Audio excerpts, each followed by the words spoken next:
Philip K Dick का एक और रिव्यू करने का टाइम है अब। यूबिक ख़त्म हो गई, एक हफ्ते के अंदर ही मैंने पढ़ डाला इसे। और फिलिप के डिक एक तरीके से काफ़ी मेरे फेवरेट ऑथर बन के उभरे हैं। पढ़ी मैंने इनकी दूसरी किताब ही अभी, लेकिन मुझे काफ़ी बढ़िया बढ़िया लगते हैं ऑथर ये। और इसको मैंने ख़त्म कर दिया। बहुत ही नामचीन किताब है यूबिक। हर कोई इसको मतलब हर समय रिकमेंड किया करता है। अगर आप कुछ भी मतलब कभी भी किसी से पूछ लो कि फिलिप के डिक का क्या पढ़ना चाहिए, कौन सी किताब पढ़नी चाहिए, तो वो यूबिक बोल देंगे। फाइनली मैंने भी सबसे पहले ख़रीद के मैंने कहा यार यूबिक ही ख़त्म की जाए ये। कुछ चीज़ें हैं, कुछ टेक्निकल चीज़ें जो रिकॉर्ड के लिए मैं रख लेता हूँ। 1969 में पब्लिश की गई और साइंस फिक्शन स्टाइल की है। 1992 के बारे में लिखा गया है, मतलब 1969 में फिलिप के डिक ने 1992 को इमेजिन किया कैसा होगा, और उसके उसके आधार पर इन्होंने अपनी पूरी कहानी लिखी है। कुछ चीज़ें उसमें सही भी बिल्कुल सटीक इन्होंने प्रिडिक्ट करी हैं, और कुछ तो अभी क्या मुझे लगता है आने वाले 100 सालों में भी नहीं हो पाएंगी। जिसमें से एक चीज़ है कि वीडियो टेलीफोन, जो इसमें बहुत कॉमन बताया गया है, वीडियो कॉलिंग, जो कि 1992 में तो नहीं थी, लेकिन हाँ अब बहुत कॉमन है। तो उस समय के लिए भी बहुत ज़्यादा थी। 1992 में इंटरनेट आया ही था और वीडियो कॉलिंग तो सोचते भी नहीं थे लोग। तो मैं कहूँगा कि उस समय 1992 के लिए वीडियो कॉलिंग भी नहीं थी। क्रेडिट पे सब कुछ, सारी मशीनें क्रेडिट पे चलेंगी। दरवाजे, फ्रिज, कॉफ़ी मेकर, हर कोई आपसे सिक्के और आपका कार्ड मांगेंगे। एक कॉफ़ी के फ्रिज दरवाज़ा खोलने का पैसा लेगा, उसमें से क्रीम निकालने का पैसा मांगेगा। आपके अपने घर का दरवाज़ा इंस्टॉलमेंट पे होगा। 10 सेंट दोगे या चवन्नी दोगे तो दरवाज़ा खुलेगा, अठन्नी दोगे तो आप बाहर से अंदर आ सकते हो। इस तरीके का इन्होंने 1992 में सोचा। काफ़ी मज़ेदार लगा वो। और ये इनकी बहुत खासियत है कि जो मेन कहानी होती है उसके आसपास जो इन्वायरमेंट बुनते हैं, ये बहुत बढ़िया बुनते हैं। और यही इनका है सिग्नेचर स्टाइल है फिलिप के डिक का। और वो काफ़ी अच्छा लगा मुझे कि जिस तरीके से हाँ, आपके घर की हर वस्तु जो है वो एक तरीके से इंस्टॉलमेंट पे, और हर हर चीज़ के पास दिमाग है। दिमाग जैसे ताला अगर आपने अपने बगैर पैसा दिए खोलने की कोशिश करी, पेचकस से पेंच खोलने की कोशिश करी, तो डोर आपको मतलब आप पे एक मुकदमा करने की, केस करने की धमकी देगा, और दुनिया भर की चीज़ें, इस तरीके की चीज़ें बहुत बढ़िया बढ़िया बड़ी इन्होंने करी हैं इसमें। तो काफ़ी बढ़िया लगी मुझे वो एंगल इस कहानी का।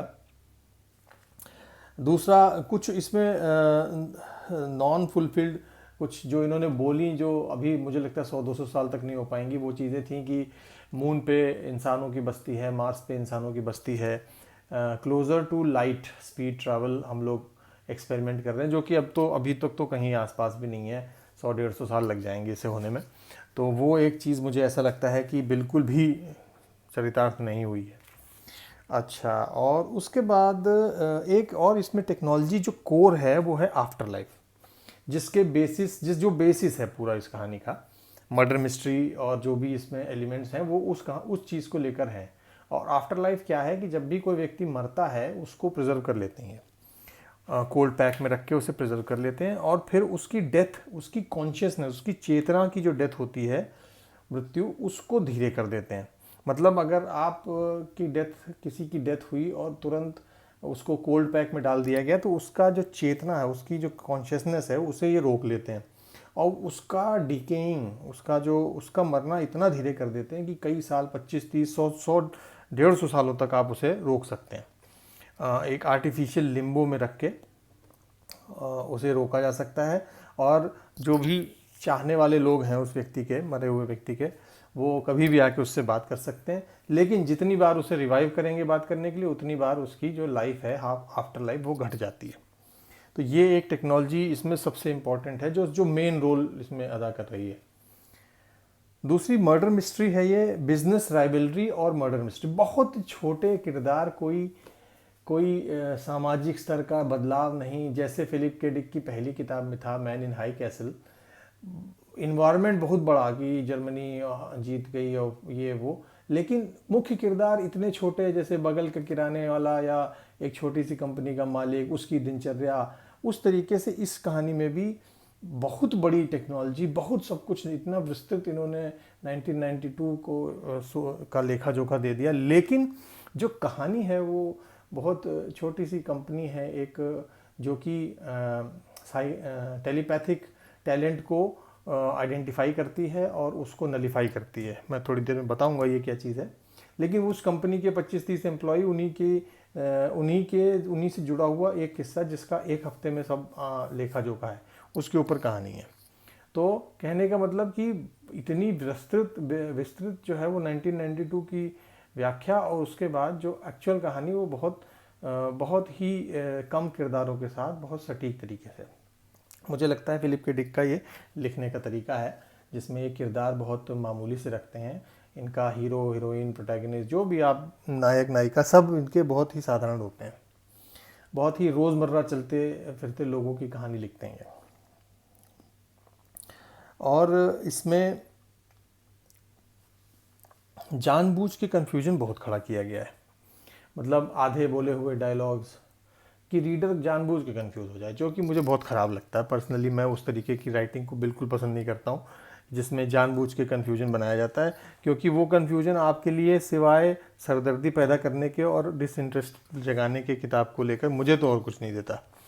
अगर तो मतलब ऐसी कहानी है जो वाकई में माइंड बेंडिंग है, मैट्रिक्स टाइप की, तो समझ में आता है। लेकिन आधे बोले डायलॉग और उसके बाद आप देख रहे हो कि ये चीज़ करनी चाहिए, फिर भी जानबूझ के वो व्यक्ति, आपका हीरो या किरदार, वो नहीं कर रहा है, तो मुझे ऐसा लगता है कि ये तो मुझे बेवकूफ़ बनाया जा रहा है रीडर को।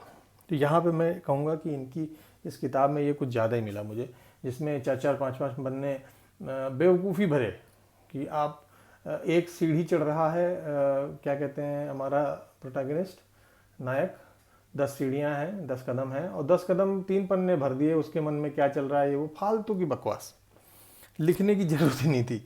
तो वहाँ मुझे लगता है जो फिलिप के डिक जिसलिए बहुत मशहूर हैं कि ये ड्रग्स के नशे में किताबें लिखते थे अपनी, मुझे लगता है वो ड्रग्स के नशे में ही पन्ने लिखे गए थे वो, और उसकी वजह से वो फालतू की बड़बड़ाहट लगती कि यार क्या तुम जो बात 2 लाइन में बोल सकते थे वो अब तुम बोल रहे हो।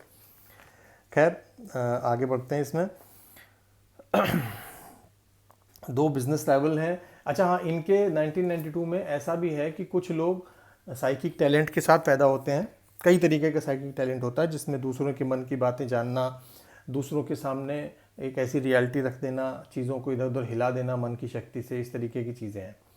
तो जो हमारा हीरो है, प्रोटैगनिस्ट है, और उसका मालिक जो बॉस है, वो एक कंपनी ऐसी चलाता है जो कि एंटी टैलेंट कंपनी है। मतलब जो एक कंपनी है जो टैलेंट कंपनी है, जो इस तरीके के टैलेंट हायर करती है, किसी के लिए भी मुखबिरी कर सकती है, किसी के लिए भी वो जैसे बिजनेस राइवल से एक दूसरे के मन में शंका बना सकते हैं, या किसने कितना टेंडर में अमाउंट डाला है, वो एक साइकिक को हायर करके वो बता सकते हैं कि अच्छा ये सोच रहा है डालने की।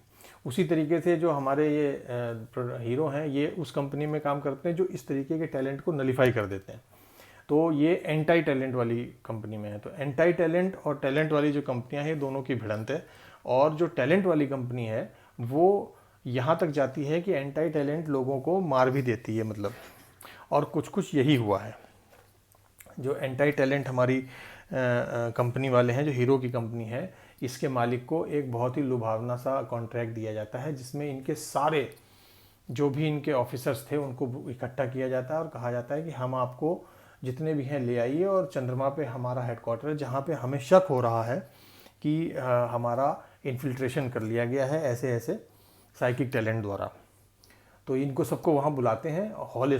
हॉलिस करके वो बंदा है जिसकी कंपनी है, वो हॉलिस वहाँ पे बॉम्ब ब्लास्ट करवा देता है, जिसमें ये सब मर जाते हैं। अब कहानी इसी के आसपास घूमती है कि बॉस मरा है या सिर्फ एम्प्लॉय मरे हैं, या एम्प्लॉय मरे हैं, ये बॉस मरा है, या बॉस जिंदा है, एम्प्लॉय मर गए हैं। मतलब इसी के कन्फ्यूजन में पूरी वो कहानी घूमती रहती है। आखिरी तक समझ में नहीं आता है कि भाई हो क्या रहा है। ये इनके लिखने का स्टाइल है, और जो ये लिखते हैं वो इतना धांसू लिखते हैं फिलिप के डिक कि कभी कभार तो वाकई में लगता है कि यार कोई आदमी इतना विचित्र कैसे सोच लेता है। जो इनका जो तरीका लिखने का है भाई, वो उसके आगे तो मैं नतमस्तक हूँ। जिस तरीके से ये सोचते हैं कोई नहीं लिख सकता। मैंने तो नहीं देखा कोई इतना विचित्र सोच के लिख भी पाया हो। और मैं ये कहूँगा कि मैंने जितने भी 40-50 पढ़ी हैं अभी तक किताब, उसमें एक भी राइटर, फिक्शन राइटर ऐसा नहीं मिला जो इनके जैसा विचित्र, अजीब, अनोखा, जो भी कह लो, वो लिख पाता हूँ। ओवरऑल स्टोरी मैंने आपको बताया बहुत माइंड बेंडिंग है।